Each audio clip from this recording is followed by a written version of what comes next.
Yho! Ndavele ndaphuma nelinye icebo ongasoze wena ulicinga uba loo nto leyo ufuna ukukho uyenze kulowa kwakho. Ukhulelwe ke phofu.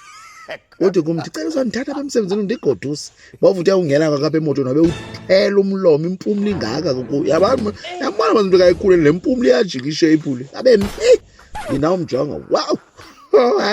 Hayi lihashe ndaka. Uthe ehlika apha emotweni ndimbeka phansi endlini.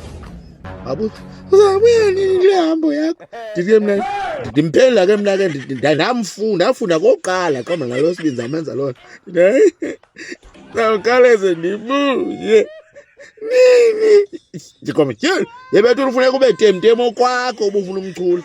Ndithi zawuthenga nje izinto ndabe new rest. Nibile ndibuye ngoku.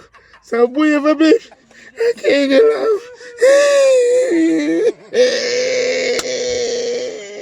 Hayi, ibantemtem okwakho. Sosokolisa ndiyobona amadoda ufike silwa. Hayi, sisibhanqa lo mfazi. Into le ndenza le nto phakathi kwabantu ebendililela ingathi ngumntana. Hayi, zii-hormones natsiko. Zithi mangalile lilo kwakho. Sosokolisa lilo kwakho.